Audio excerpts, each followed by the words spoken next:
আসসালামু আলাইকুম, সবাই কেমন আছেন? আজকে আমি ছাদ বাগানে চলে এসেছি কিছু কাজ করার জন্য। ইনস্ট্যান্ট মাটি তৈরি করব। আজকে কিভাবে আমি ইনস্ট্যান্ট মাটি তৈরি করি এবং সঙ্গে সঙ্গে গাছটা লাগিয়ে দিই।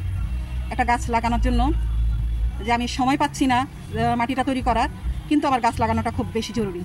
তো ইনস্ট্যান্ট কিভাবে মাটি তৈরি করে আমি গাছটা লাগাই সেটি আজকে আপনাদেরকে দেখাবো। আপনারা পুরো ভিডিওটা একটু ধৈর্য ধরে দেখার অনুরোধ রইল।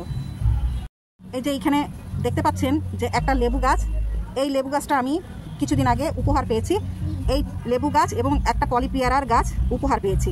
এই গাছটাই আমি প্রাথমিকভাবে ছোট টবে লাগাবো। এবং কিভাবে লাগাবো, এখানে আমি পুরনো মাটি, এই টবটা খালি করেছি। টবটা খালি করে এই যে পুরনো মাটিটা ঢেলেছি। এখানে কিছু শুকনো পাতা, এই যে ডালপালা আছে। তারপরে এখানে আছে কিচেন ওয়েস্ট, এখানে কিচেন ওয়েস্ট আছে, মানে সবজির তরকারির খোসা। এখানে আছে ডিমের খোসা এবং রাসায়নিক কিছু সার দিয়ে আমি গাছটা রোপণ করব। টবের মাটিটাকে আমি ঝুরঝুরা করে নিয়েছি এবং এখানে কিছু শুকনা গোবর দিয়েছি। আর এই যে শুকনা লতা পাতা, এইগুলো সব হাত দিয়ে গুঁড়া করে এখানে ঢেলে দিয়েছি। এবং এইখানে এখন দেব এই যে ডিমের খোসা। ডিমের খোসাটা আমি একটু বেশিই দেই। আর চা পাতা দেই। চা পাতাটা আমি ঘর থেকে আনতে ভুলে গেছি, আমি ওটা পরে ওপর থেকে দিয়ে দেবো।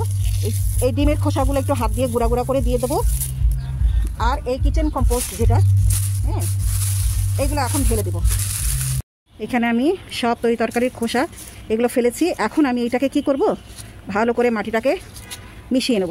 মাটিটাকে ভালোভাবে আমি মিশিয়ে নিয়েছি। এখন আমি অল্প কিছু রাসায়নিক সার দেবো। এখানে 2 চামচ মতো DAP সার এখানে আমি ছিটিয়ে দিলাম। একটু নিম খৈল ছিটিয়ে দিলাম। 2 চামচ মতো এপসম সল্ট দিয়ে দিলাম। এখন আমি বেশি রাসায়নিক সার দেবো না, যেহেতু আমি ইনস্ট্যান্ট গাছ লাগাবো, সেই জন্য এখন বেশি রাসায়নিক সার দেওয়াটা ঠিক হবে না। আর এখানে কিচেন কম্পোস্ট অনেক দেওয়া আছে, জৈব শুকনা সারটা দেওয়া আছে, যার কারণে এখন রাসায়নিক সার বেশি না দিলেও চলবে। করে আবার মিশিয়ে নেব। এখন আমি চলে যাব দ্বিতীয় ধাপে। একটা নেটের ব্যাগ নিয়ে 4 ভাঁজ করে এখানে আমি দিয়ে দিলাম, পানি ড্রেনেজ ব্যবস্থাটা যেন সুন্দরভাবে হয়। আর এখানে কিছু ইটের গুঁড়া আছে, মোটামোটা ইটের গুঁড়া। এই ফুটাটা বেশ ভালো করে বন্ধ করা যাবে না, পানি যাতে ভালো করে যায় সেই ব্যবস্থাটা করতে হবে। মরা ডালপালাগুলো এখানে আমি দিয়ে দিলাম ভালো করে চেপে। এখানে আমি মাটিগুলো দিয়ে দেবো। একটু খেয়াল করে দেখেন, আমি 1 বাটি দিয়েছি, আর 1 বাটিও দিয়ে দিলাম। তো এখানে এতটুকুই দেবো। এখন একটু ভালো করে চেপে দেবো। এই সারটা পচে কিন্তু একেবারে অর্ধেক হয়ে যাবে।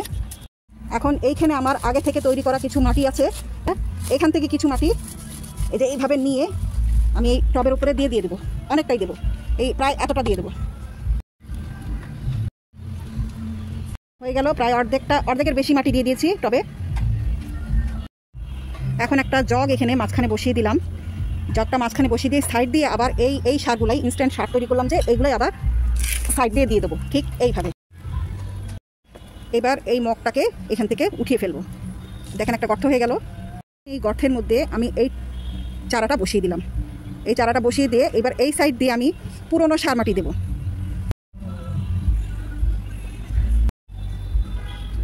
এখন দেখেন আমি চতুর্দিক দিয়ে কিন্তু পুরনো সার মাটি দিয়ে দিয়েছি।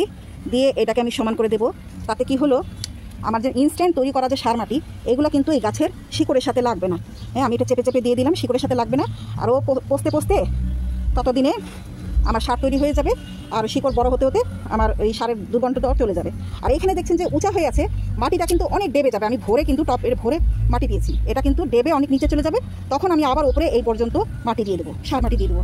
এইভাবে আমি ইনস্ট্যান্ট গাছ লাগাই। দেখেন হয়ে গেছে আমার গাছ লাগানো। আমি এখানে একটু পানি দিয়ে দেবো। ইনস্ট্যান্ট গাছ লাগাতে হলে কিভাবে গাছ লাগাই আমি সেটাই আজকে আপনাদেরকে দেখালাম। কেমন লাগলো ভিডিওটা জানাবেন এবং অবশ্যই লাইক কমেন্ট করবেন। আজকে এই পর্যন্তই, আল্লাহ হাফেজ। এখন বেশি রোদের মধ্যে রাখবো না, হবে রোদ পড়বে, অল্প রোদ পাবে এমন জায়গায় এটাকে রেখে দিতে হবে।